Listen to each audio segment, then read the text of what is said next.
Good morning, good morning, good morning, everyone. Welcome back to another edition of News in Motion. Uh, Here on News in Motion, our Thursdays are what we like to call Friday's Eve. And we have Town Hall Thursday, a segment that everyone loves. So that will be happening today. Today is also February 15th, 2024. We hope that you enjoyed your Valentine's Day. If you did something for somebody special, let us know in the chat. Or if you took that day to love on yourself, let us know what you did for yourself as well.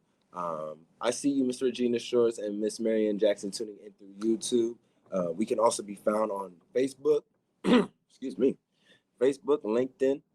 We can also be found on audio and podcast as well. Good morning to you, Miss Rosanna Bivens, and good morning to you, Miss Adrian, tuning in through YouTube. I hope you all are doing well on this fantastic Thursday, this Throwback Thursday, Town Hall Thursday, whatever you want to call it. Of course, we'll be joined by Miss Gail Daly momentarily. And of course, we have a guest with us joining us for Town Hall Thursday. Good morning to my mother, Miss Latrice Jones, who is finally tuning in through YouTube. She is finally tuning in through YouTube. She finally was able to join us on the tube of you. So good morning to you, Mama Bear. Good morning to you, Mama Bear. So without further delay, be sure that you grab your paper, grab your pen, invite a friend, and we'll be right back after this brief intro.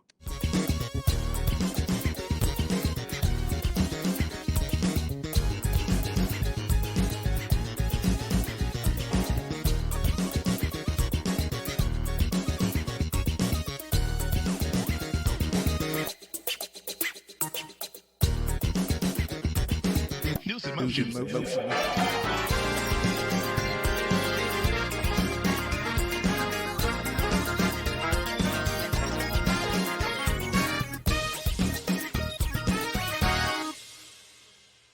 Y'all are rocking it out in YouTube. What? Latrice Jones finally pulled the plug on Facebook and moved over to YouTube.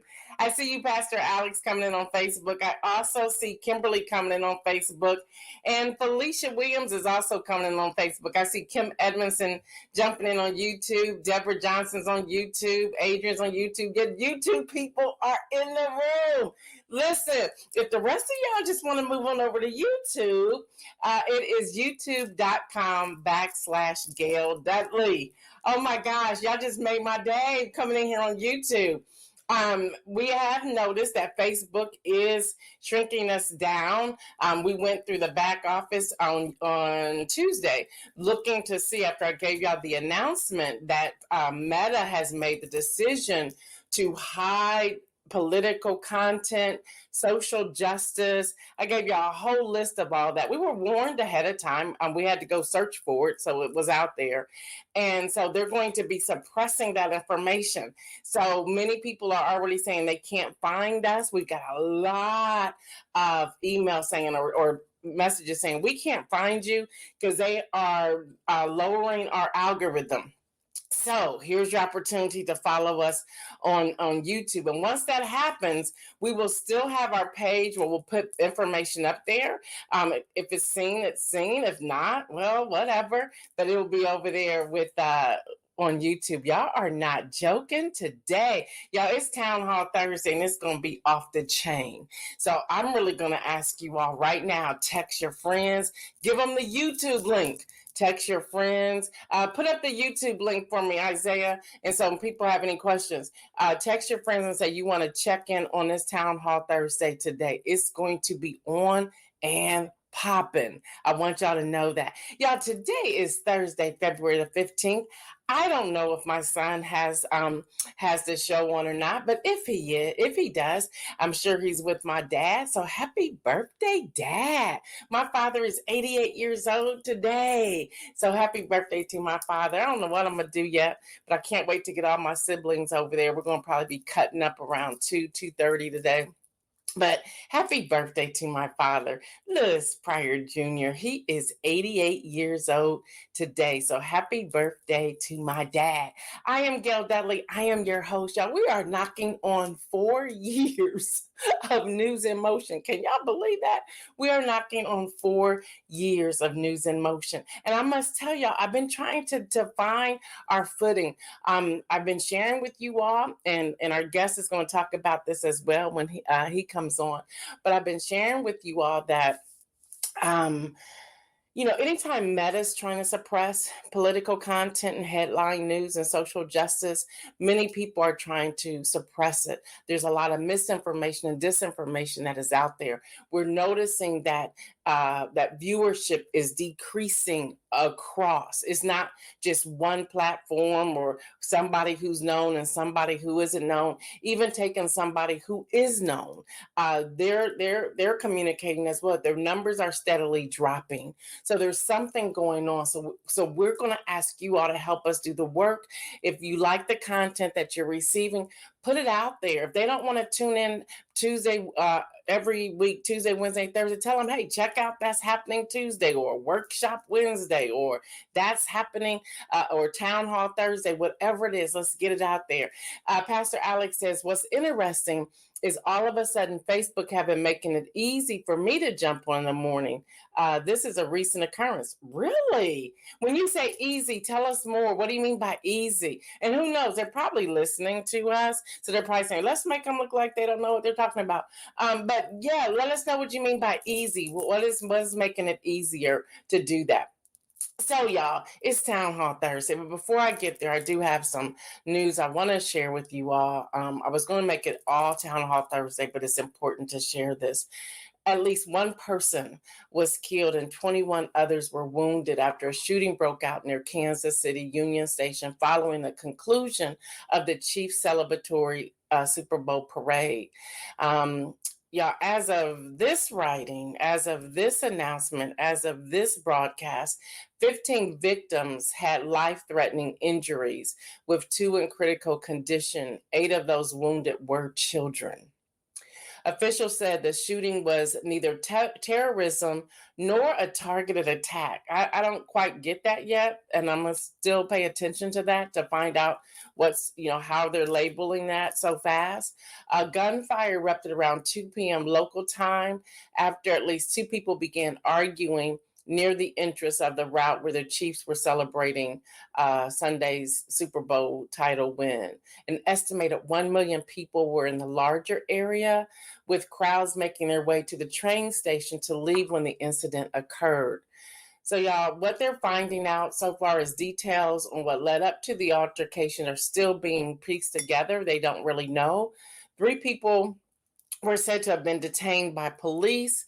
The victim, who was fatally shot, is said to be Lisa Lopez Galvin, a local radio DJ. So as more information comes out, we'll post it because we don't come back on until Tuesday. But if there's something that's major, of course, we always have the opportunity to pop in here. Let's see. Pastor Alex says, you now show up in my thread wall before this week. I had to go to your page to find the morning session. That's interesting. Thank you. What's up, Odessa? Good grand rising to you. What's up, Dr. Antoinette? So thank you for sharing that, Pastor Alex. Thank you so much. So we'll just stay tuned. So do what's best for you all. Thank y'all for shouting out my daddy. That's my daddy. All right, y'all, it's Town Hall Thursday. So I want to start here before I bring on our guest. Good morning, Judy Neal. Travis Kelce, y'all know that name, right? Is now said to executive produce My Dead Friend Zoe, which is the first film. Now remember, Travis Kelce, Taylor Swift, Travis Kelce, which is the first film to be financed partially using the tax credits from the 2022 Inflation Reduction Act, okay? From the 2022 Inflation Reduction Act. Now, this is Variety that's reporting. So today, before this news even came out early this morning, that he's going to produce this film that's partially financed from the tax credits of the 2022 Inflation Reduction Act. I have been talking to one of our regular contributors, Pastor Derek Holmes, and we have a whole lot we getting ready to break down, and I hope y'all have pen and paper. I hope y'all have pen. This comes straight from the White House. Y'all, I hope you have pen and paper. The information we're going to roll out today is going to make you say, what? And we're going to try our best to dig in as much as we can. Come on in here, Derek Holmes. And as he's coming in here, let me share who he is. So some of y'all are like, well, isn't he just a pastor? First of all, just a pastor gets on my nerves. Take the word just out the way. Let me give you just a little bit about who he is. Y'all, homie hangs out at the White House, okay? He knows firsthand what's going on. And he's kind of like, don't say all that. But I'm saying it because I want y'all to know that that's what he does, okay? He can call up people in the room, okay? And I love it because you don't hear that boastfulness coming out. He just is called to do an assignment and he goes and do the assignment. He is a freelance writer. He gets paid to write. Hello, somebody. He gets paid to write, okay? He was a national organizer with Acorn. Y'all remember that, right? We were just talking about how it disappeared when Obama went to run for president. So, and it disappeared because of the right. I want y'all to know this. He and I worked together with the Amos Project, which was the Ohio organizing collaborative, where they didn't like us. We cut up all the time, It is what it is. we would hear something. No, that ain't right. We not doing that. And we were the ones that was gathering people and educating people and getting the information out here. So this is who we have on here. I just don't want y'all to miss it. Y'all, Derek Holmes. This is Town Hall Thursday. He hangs out at the White House. Okay, just wanted to say that. Now that I have that out the way, welcome, sir. How are you? How are you? How are you? I'm doing great. What a great introduction. Praise God. I thought I'd let the people know. Like, let the secret out. Like, he call up the VP. Hey, I'm in town. Can I pass into the house? But I love it. What's up, Heather? I see you, Esther. I see you, Shirley. All right, y'all. So this came out. All these reports started coming out, and Derek and I did our homework. So President Biden issued 2 executive orders directing federal agencies to take comprehensive action to address barriers to opportunity for underserved communities and to embed equity into all aspects of federal decision making. Now, they celebrated the 1-year anniversary yesterday, and every cabinet member had to produce their findings. All right, now let me say this. I think when we're talking critical thinking, I want y'all to think of several questions that I formulated, so you can put these out here. What specific initiatives have the federal government implemented to promote racial equity and support underserved communities in recent years? That's one. Another one, can you provide data? So when you go to these town hall meetings, questions, can you provide data or examples demonstrating the financial health improvements of underserved businesses and communities as a result of the government support or intervention? Okay. Another one, how is the federal government actively working to end gender-based workforce discrimination and promote gender equity in the workplace? Got another one for you. What measures are being taken to address discrimination in home appraisals and ensure fair valuation for properties in all communities? I have about 5 more, but I'm going to put those in the Friday rundown. If you do not get the Friday rundown, go to GailDutley.com. Hopefully Isaiah will pop that up real quick. Go to GailDutley.com. A pop-up box will come up. Put in your information. We're going to put that's has become an educational newsletter. Okay, it's free, but you got to go there to get it. Okay, now why am I putting these questions out here? I'm putting these questions out here because after what we're about to break down with y'all today, We need to have an understanding of what our local reps are doing on a local level and what our Congress people and senators are doing. We need to really jump in on this. So, Derek, you ready to jump in? Yeah, let's jump in. Look, Let's jump in. think about. Right. So, as you read and I read, because I sent you the homework, um, they're talking about all of this that happened a year ago. They celebrated the anniversary yesterday. And they said research finds that the gaps in labor market opportunities for women and people of color cost the US 2.6 trillion. That's with the T dollars in foregone GDP in 2019. Stop. Everybody get out your pen and paper. You need to be asking the question, well, what does GDP stand for? Well, I'm about to tell you. It's the gross domestic product. Now, I did go and get the definition, although you should do this on your own. But I'm going to quickly give you the simple definition. And that is GDP measures the monetary value of final goods and services. It counts all of the output generated within the border of a country. Don't miss that, y'all. Please don't miss that. Because what we're about to break down, you're going to need to understand this, okay? We're teaching today. It's a town hall, but we're teaching. So let's just back up. This act that we're sharing from the White House is talking about historically underserved communities, including rural communities, communities of color, tribal communities, LGBTQI plus individuals, religious minorities, people with disabilities, women and girls, and other communities impacted by persistent poverty. Ooh, that's a whole lot. Let's start there, Derek. What is all of this and why is it necessary? Well, first, again, thank you for the opportunity to share. Again, I don't take it for granted. And I pray that you all are doing well and that you hear what was behind what was Gail saying about the way in which progressive-minded and mediums of importance are being marginalized by the structures that are in place and how we have a job to support those. There's a reason why it's easier to hear from YouTube than it is from Facebook and how that shifted. There's a reason for that. And it's actually connected to the question that you asked, right? So with that said, I think I want to jump right in. I think it's important when we're thinking through all of this to frame the way that we're thinking about it in terms of industry. What's clear in the missive that we both read is not that this country that's committed to liberty and justice for all sees that there are these underserved communities, and just because it's the right thing to do, that we're going to go ahead and put a focus on helping women and Black folk and folk who identify as queer. That's not what it says, right? What it says is, hey, we're losing money because these people aren't working, right?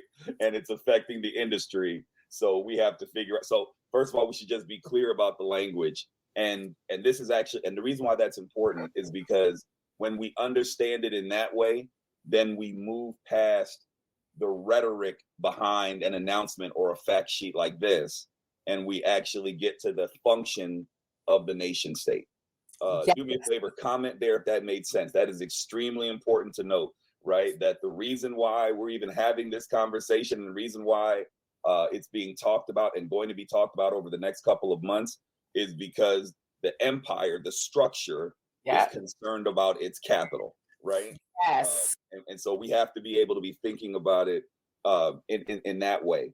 And the irony of that, just as a side note, is that when we talk about poor folk, when we talk about disenfranchisement of persons of color, and by the way, in 2024, when we're talking about persons of color, we're talking about a very specific person of color, right? That's a very large spectrum, but they're talking about a very particular sort. It's kind of like when you refer to someone as Asian, and Asia's huge, right? So when you say someone's Asian, you're referring to a specific set of Asian, right? When we're talking about persons of color, they're talking about a very specific sort. It is ironic that there is now, as a political priority, to now fix the mess that they created.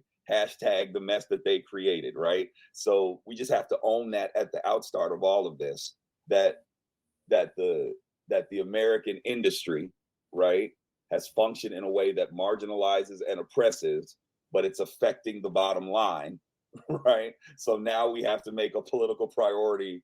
How do we fix this? Because we're losing money and we don't want to stop the machine, even though the machine is That's the problem.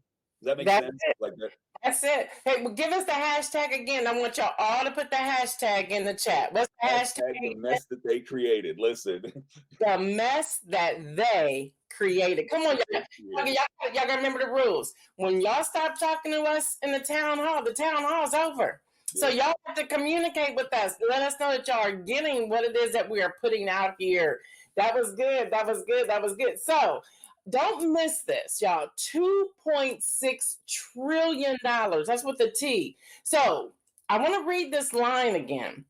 Research finds that the gaps in labor market opportunities for women and people of color cost the U.S. Okay, it costs the U.S. $2.6 trillion in foregone GDP gap. Now, they says closing these gaps would increase economic output by an additional, I want y'all to hear this, by an additional $3.1 trillion. That's with a T. So we're really important. I don't want y'all to miss that. We are extremely important. So why aren't we, and this is a question to you before we really dissect everything that's out there. Y'all, we're slow walking and we're not in no hurry today. But why, to you, Pastor Holmes, they should be earning our vote.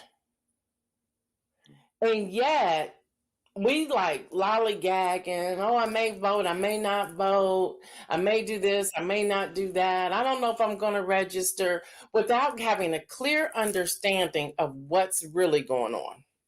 Well, and I like that you highlight the importance. So we have to be clear. So we're in an election cycle, right? Like we're in an election cycle. And, right? We have primary and general, right? Listen, we're going to be picking a president soon.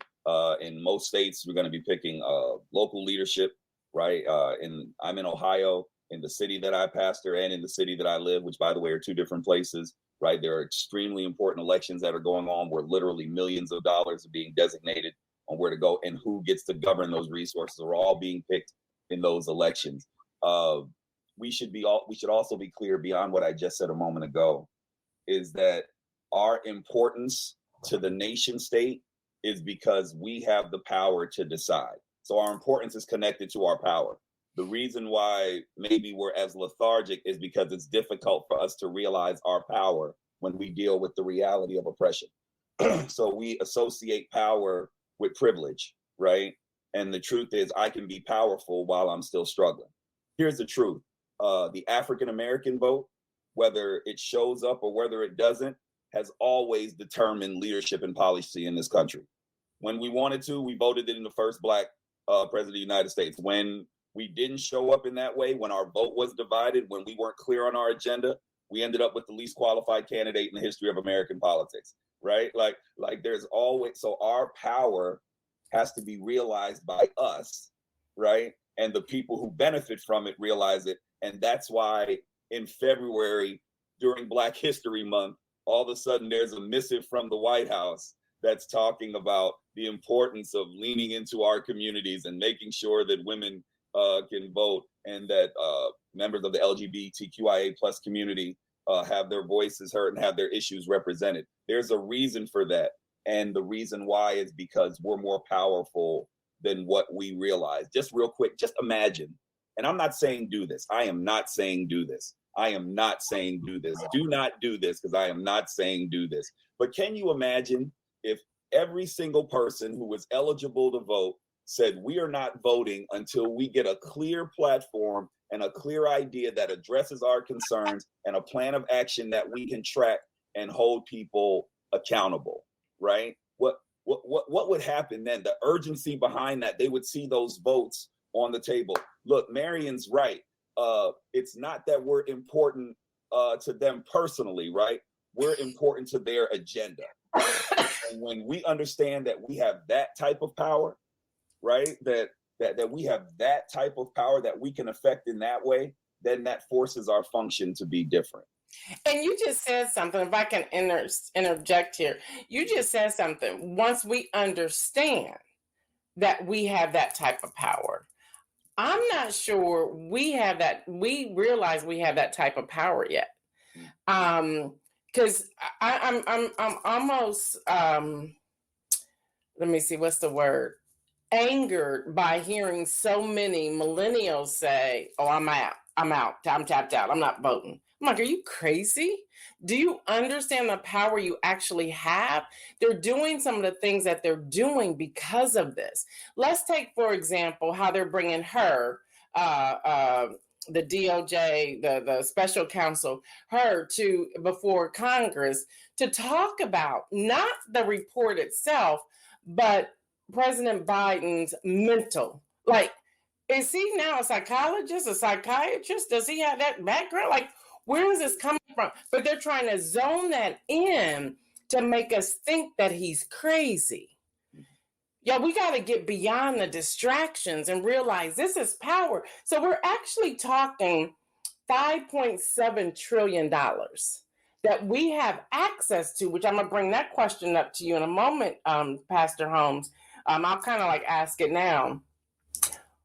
Why haven't we accessed that money?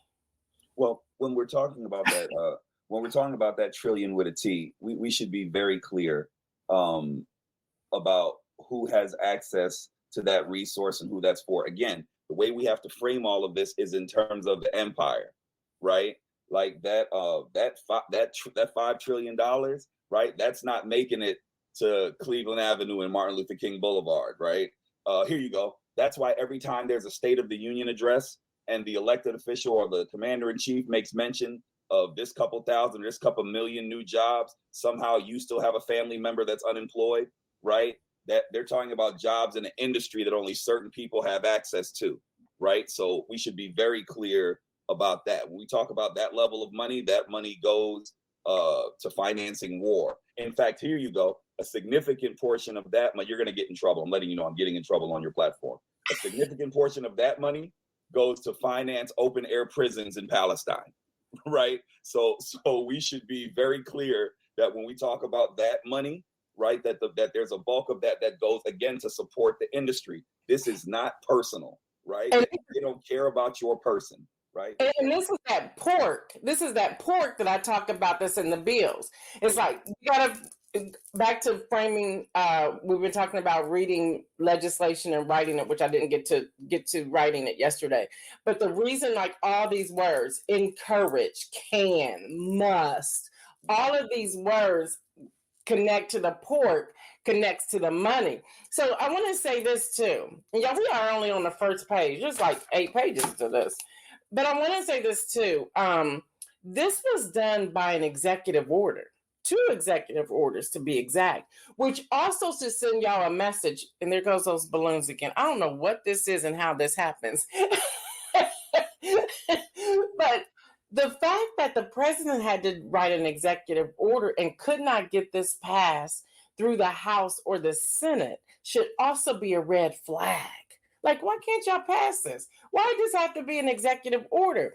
So yesterday marked the first anniversary, but I want to pull this out.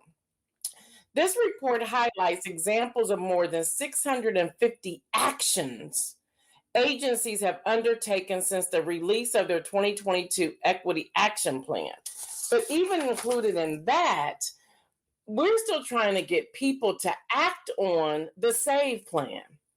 And the SAVE plan, and I'm going to give y'all this website. Somebody put it in the chat, and that's www.studentaid.gov. Right now, they have forgiven $137 billion. Would it be $137 billion? And yet people are like, oh, I don't believe that. I'm not going to do it. I think they just want my Social Security number. They already have your Social Security number. You're not hiding that from them. They already know you went to school. They already know you have a loan. They already know that.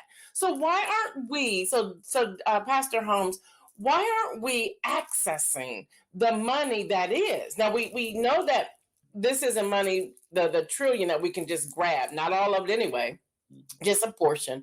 But here's an opportunity to grab some of this. But I have literally heard people say, oh no, I'm not giving my social security number. They want too much information. They already have your information. Yeah. Well, but listen, here's the thing, and we have to hold space for this, in my opinion. The longstanding reality of living under the American empire, right? Listen, it does something to your hope. Listen, we just have to hold space for that, right? Young people, in fact, look, Pastor Alex just said it better than what I'm going to say it. Listen, there are young people who just feel disenfranchised at the end of the day. So you tell me to vote, I go vote, nothing changes. Hey, you tell me to believe in the process, I believe in the process, nothing changes. Hey, you tell me that there's a charismatic leader that says that things are going to be different and they're going to be different. And then we get business as usual, right? You do that long enough, right? And then have to live through that reality, right? Live through being underpaid, live through getting paid in terms of our sisters getting paid cents on the dollar, even though they're more qualified than their counterpart, right? When you live through that, right, there's something that happens that does cause you to be less than hopeful, right? To be less than optimistic. We just have to hold space for that. Now, what I would offer, and this is to your point, that there's an opportunity for us to pat our head and rub our stomach at the same time, right? Like I can be frustrated, right? And I can be irritated, aggravated, agitated. I can be all of that, but I can also own as a truth that doing nothing doesn't get me there either. Right. So, right. So it's worth the fight. I know that all of y'all are super saved and that none of y'all are really gangster like that. But if there are a couple of thugs on here, you know that sometimes the only way that you win a fight is that you keep fighting. Right. Like sometimes it's not because you got them hands like that. Sometimes you win the fight because you keep fighting. And with regard to access to opportunity, right, and resources that we do have, some of it is what you're doing. A lot of times we don't know that we have access to that money. We don't know that we have access to resources. We don't know that if you're a business owner, the government literally has money that they have to give you. And because people don't know it, then there are people who get to write it off at the end of a fiscal year, and then it goes into someone else's pocket, right? Like there's something about knowing that encourages us to then look into it and then embody it for ourselves. So, but we have to be able to do that while also owning that, living in this moment, it's just frustrating. You tell me to go to the polls and I go to the polls and then I read this long thing that isn't in language that I speak. Right? Like, right? Like it's frustrating. I go and I watch at our church. We do at our church we do watch nights for the election. So when they have the debates, so we give ready sheets to everybody so that when everyone has all their information, and then when it comes time for debates, we log on Zoom and we all watch it and comment and then talk about what we think. Right? Like so we sit and do that. The truth is that a lot of times I'm showing up to hear a political debate and I'm really just watching a reality show, right? No one's really talking about anything. They're just kind of arguing back and forth. And then the day-to-day issues that I deal with don't get addressed. So I think there's an opportunity for us to hold space for the frustration, especially for our young people, right? Yeah. Especially for our young folk. But there's also an opportunity to do that and let that, like someone like Kim said, and just let that fuel our fight. And one of the other things that fuels that is information. When we know the things when we know how much money actually moves through our cities, most people don't know. They don't have that the government literally pushes millions of dollars through our cities, right? That's supposed to go to the poorest parts of our community. That's supposed to go to those who are returning citizens, right? Most people don't know that we do have legislators that are trying to do that work. And so there's all types of money that does get there, but it never makes it to our community because we don't know it, right? And we're not out there fighting for it. Yeah, we're not out there fighting for it. And this is money that we should be following the money. We shouldn't just talking about money. Let me go to the next section. This addresses improving financial health of underserved businesses and communities. Y'all, it's in the plan, okay? We're talking over $7 trillion. So they talk about the U.S. banks.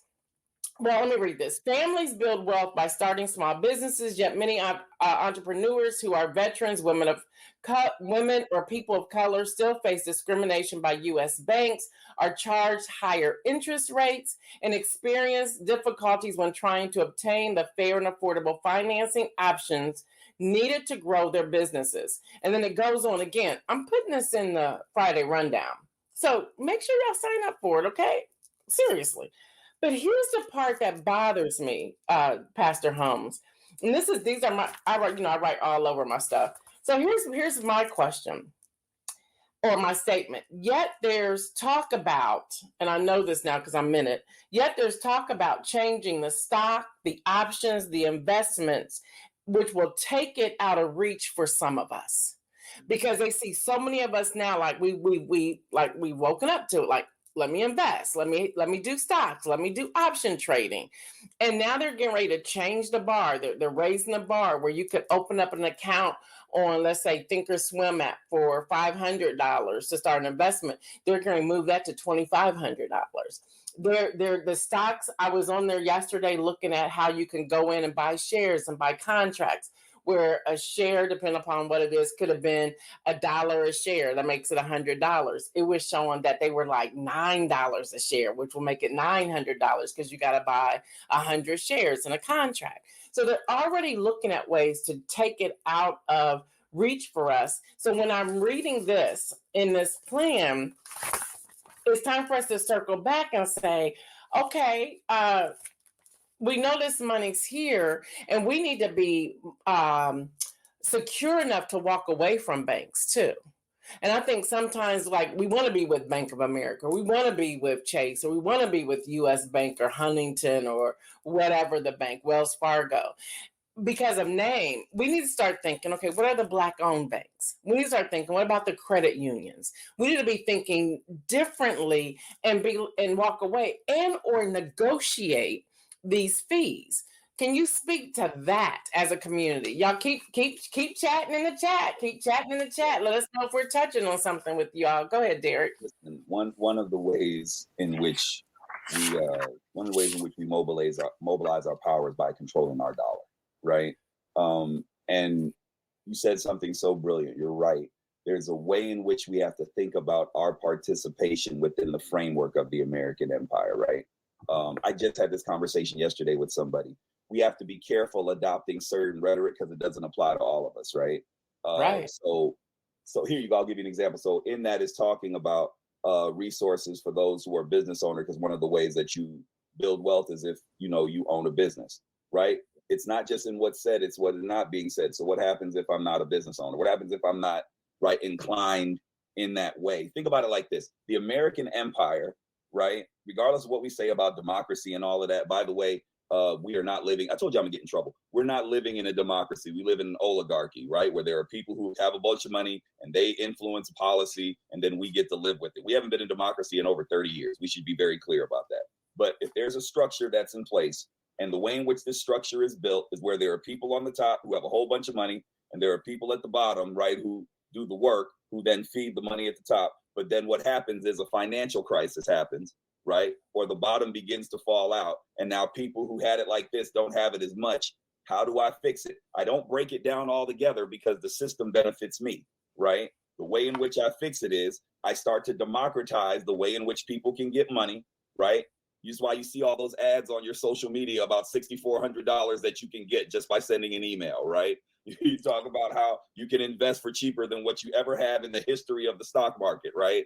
So that way you democratize the way in which people get money, let people get comfortable with it. And then after they get comfortable, then hike it up to $2,500, right? Whether you can afford it or not. So that way you can still participate because you're believing in a rhetoric that says that one of the ways that you build wealth is by spending money. Did you see what I did right there? Don't miss that. They're literally saying that the way that you build wealth is by spending money, right? That if you just tease that out, that's laughable, right? It doesn't even make any sense. What we have to do in our community is be concerned about the way in which we navigate our resources. Hear this however you hear it, because whatever way you heard it is the way I meant it. I don't invest in anything that is not invested in my community. Nothing. I don't. My resources are in places that give back to the Black community, right? The way I go spend is in the Black community. If it means that I have to order it instead of going to a store to get it, that's fine. But I'm not putting my resources anywhere, right? Yeah. Where it does not invest in community. And again, I know that y'all are six-figure folks, so y'all don't know nothing about a mattress fund. But listen, there are other ways to hold on to your money. Listen, there are other ways to hold. Y'all don't know about mattress financial. Listen, y'all don't know about that. But listen, there are other ways for us to hold on to our money because a lot of these institutions then charge you to get your money back, right? So And let's talk about the truthful. They're also using our money and then wanting to make us pay a fee. But the thing is, you use my money to keep doing what it is that you're doing. I love what Kim Edmondson's saying here. She said we have to circulate our money in our community. Absolutely. And we also have to support each other in our community. I think, and Derek, you and I were having this conversation yesterday, I think it is sad that we do not do that. For whatever reason, we may think, well, I think they already have this. Well, that's not your business. Reaping and sowing. Let's just talk that principle for a moment. But before I go there, Pastor Alex said I was taught in high school that the perverted form of democracy is an oligarch. That's what you were saying. I perceive that. Yeah. He perceives that you are a prophet. There you go. Boom. So yeah, and then mattress financial. Yeah, we only have time for like another area, which feeds into what we were just talking about. But in this, on page 3, I know you went through it because we were talking about yesterday, ending discrimination in home appraisals. Now, my notes, as a community, we need to talk about this.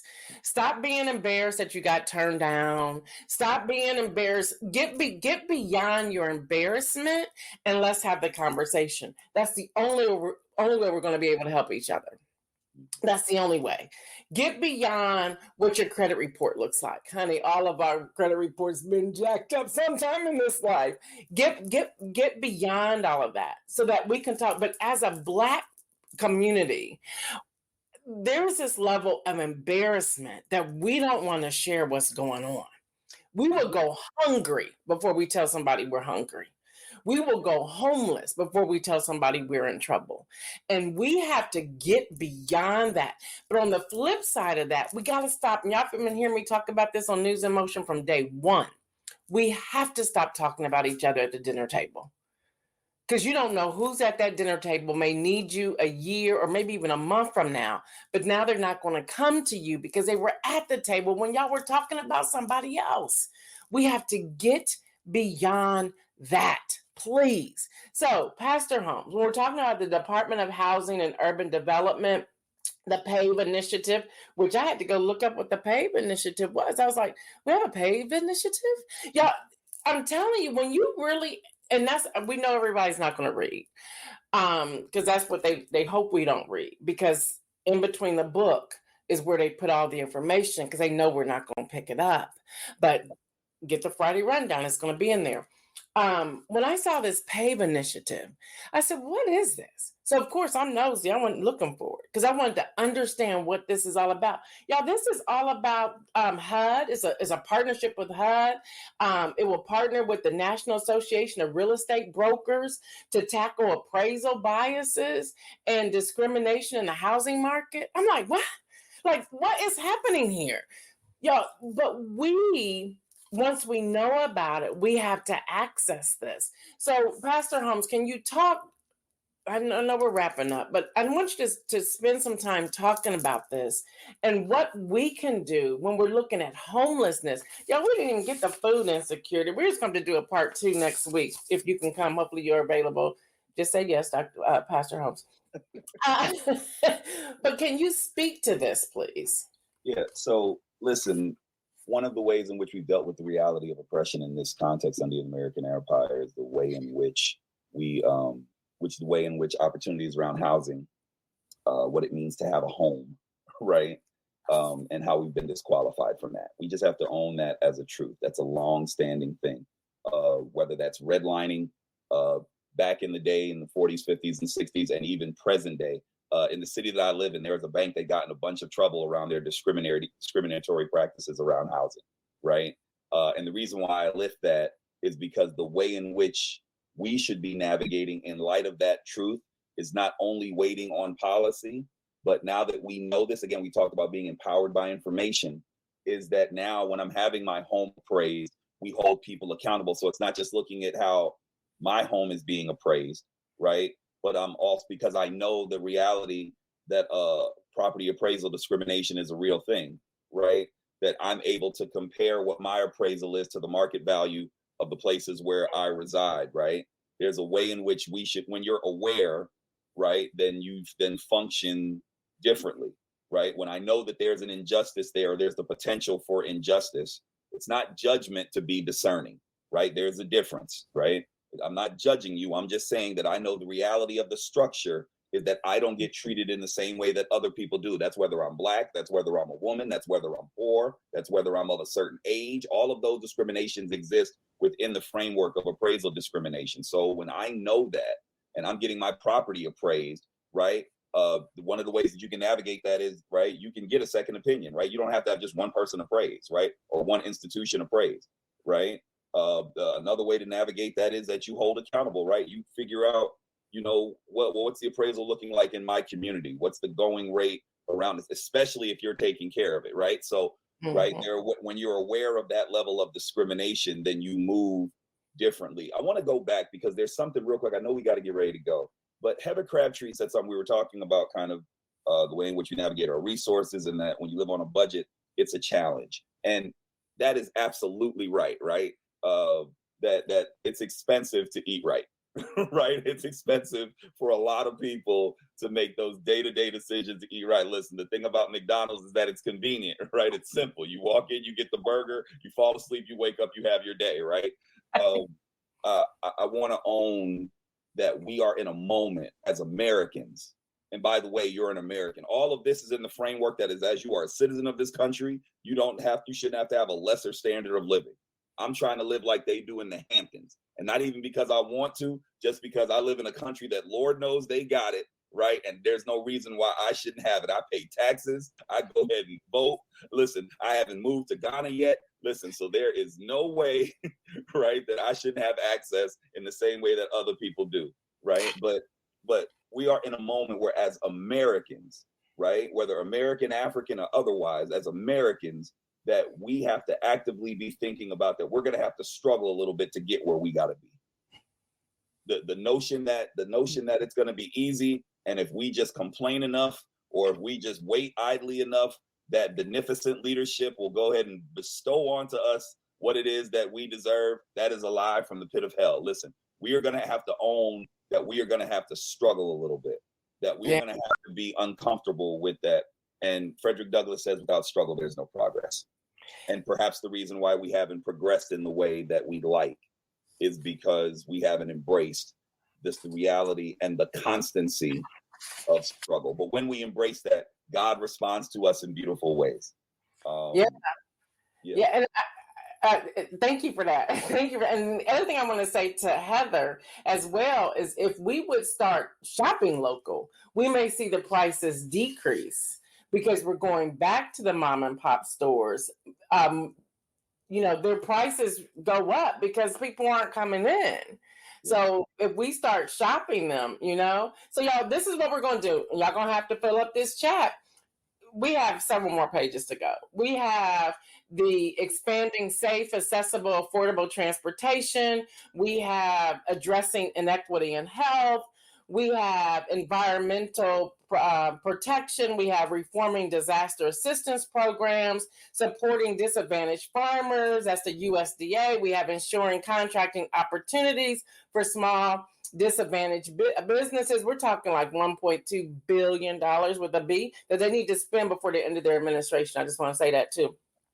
Expanding mental health services. We have food insecurity. We have caring for women veterans, fostering community development, using rental payment history to advance home ownership. So if y'all want to have this conversation continue next Thursday, put in the chat to let us know. And real quick, Gail, just to piggyback on what you said, the reason why all of this is important, the reason why you need to sign up for the rundown is because these are all things that you can hold elected official accountable to. So they're telling you what the agenda is going to be.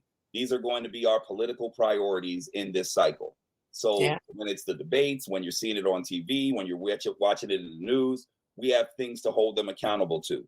Listen, I ask, I don't care who I'm voting for. Listen, I ask questions, right? I'm writing folk. I'm calling in places. Listen, I don't have time for the play, right? This is what you said in February. It was Black History Month.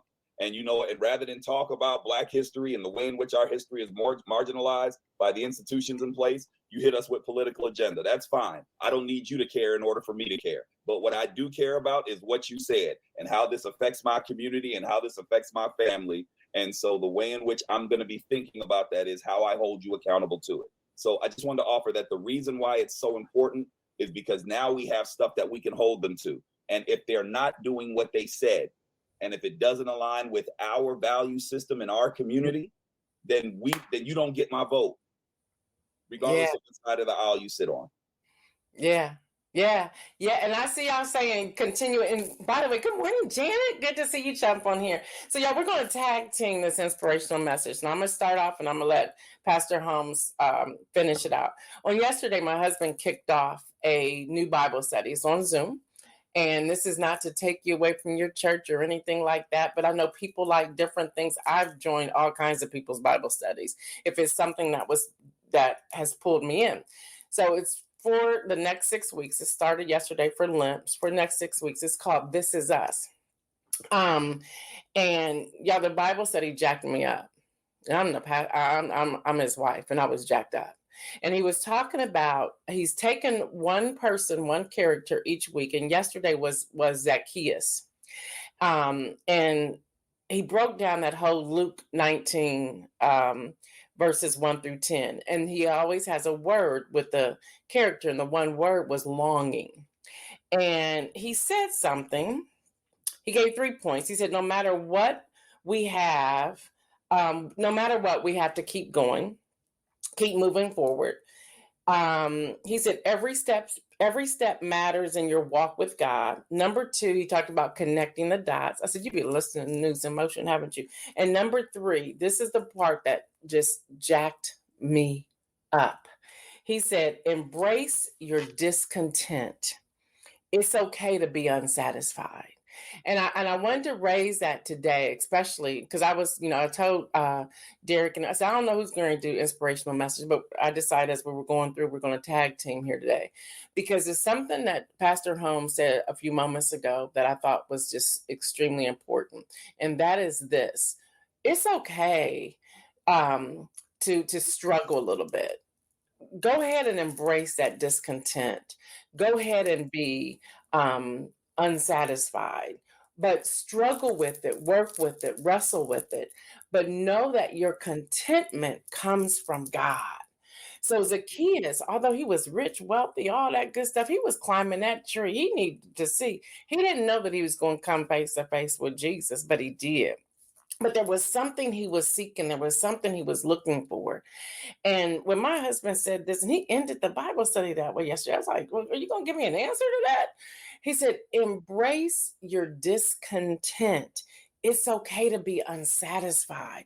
Y'all, embrace where you are and say, okay, what am I going to do to move forward? What do I need? Who do I need to connect with? How do I connect these dots? Y'all, what we're doing here on News in Motion, we are connecting the dots, or at least we're trying to. And if we fail some days, hey, forgive us. And hopefully we'll come back and put the pieces back together the following day or the following week or the following month. But our goal is to give you everything so that we are making educated decisions when we're going to the voting booths. We are having the critical thinking questions when we are attending these town hall meetings.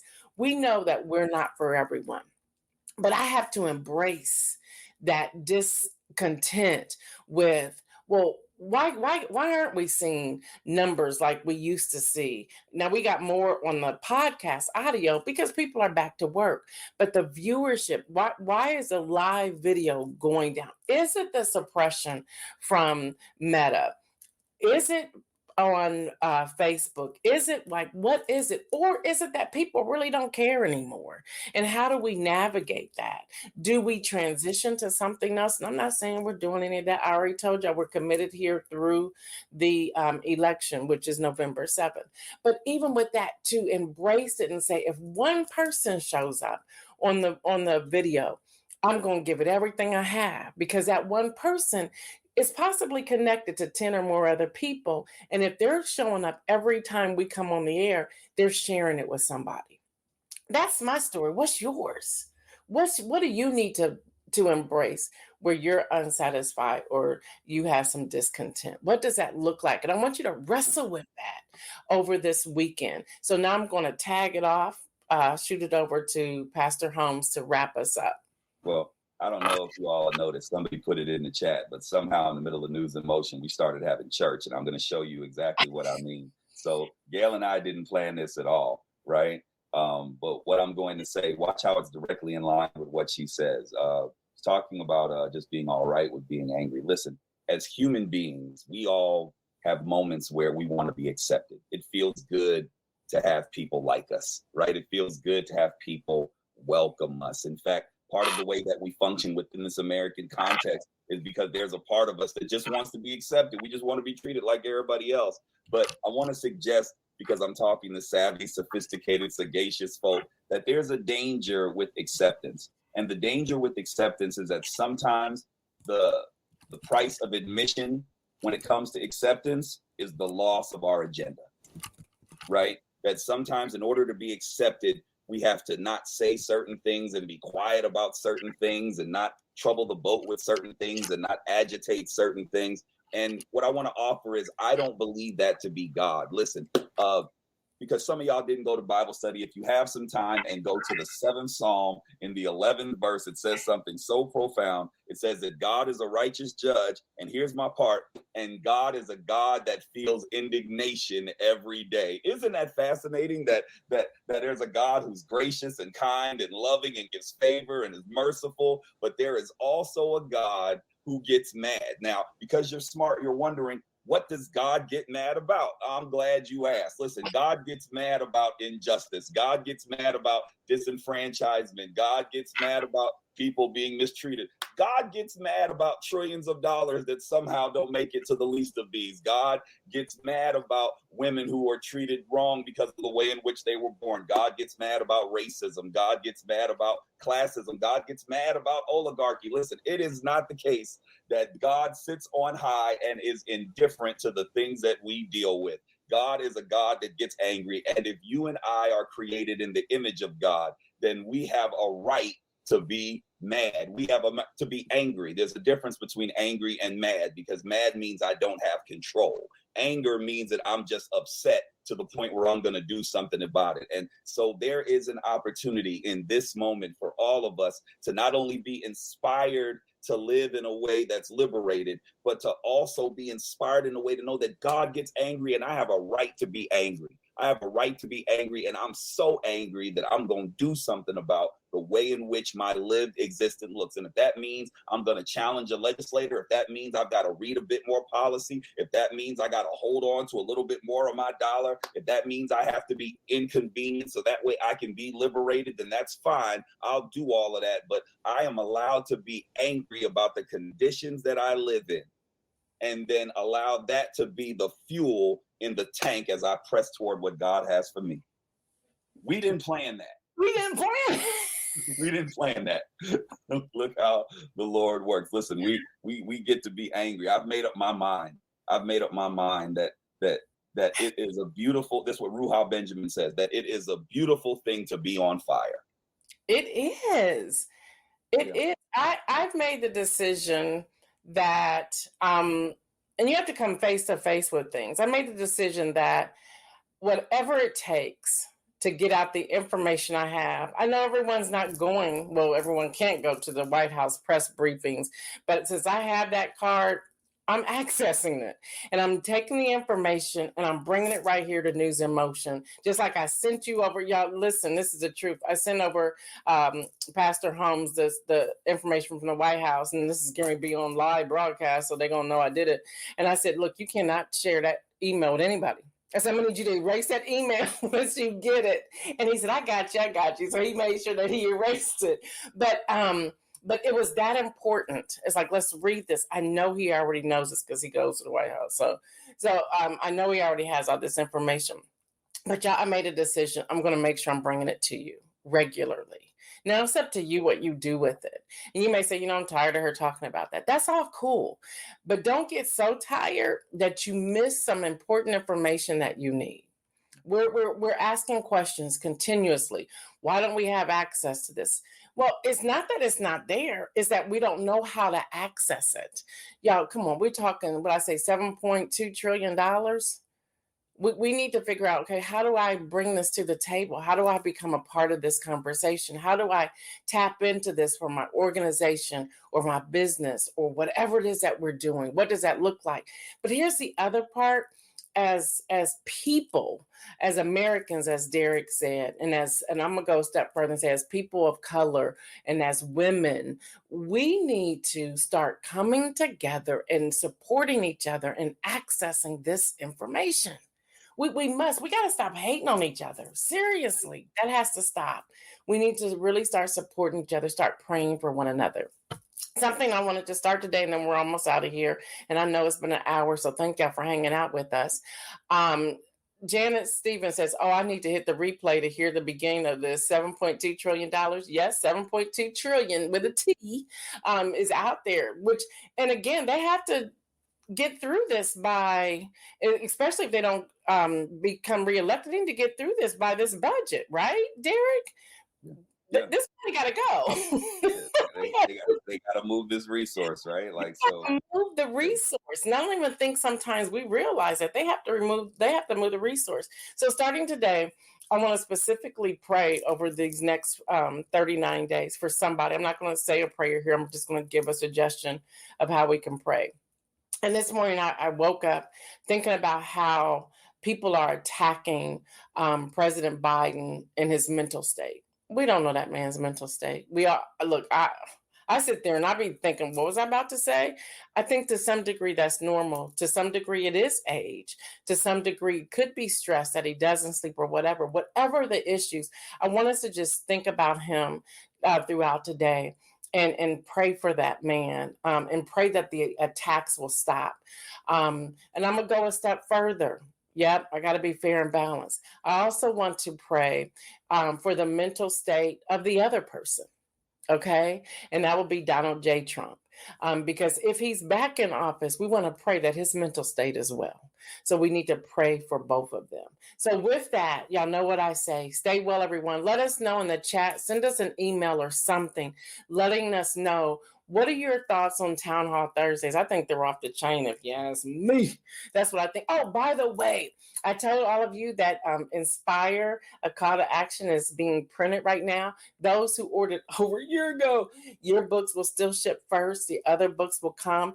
We still have this link up if you want to reserve a copy.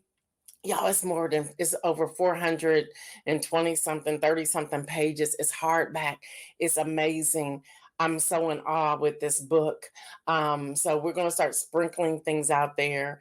If you want us to have a book signing in your neck of the woods, let us know. We're starting to schedule those as well. So I'm really excited. Again, if my dad is still watching, happy birthday, Dad. You're 88 years old today. You still cool. So I just want to say happy birthday to you. All right, y'all. Derek Combs will be back next Thursday, right, Derek? Yeah. My plan is to be back next Thursday. Don't go anywhere. I'll talk to you after the ending. But y'all know what I say. Stay well, everyone. And people are saying happy birthday. Thank y'all so much for shouting on my dad. Hopefully he's still watching.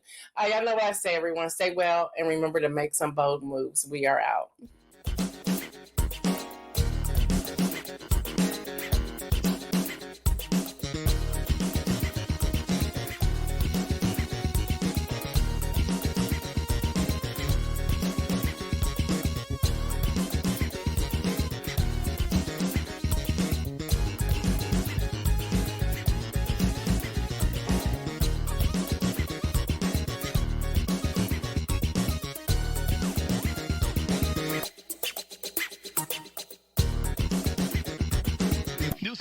Motion.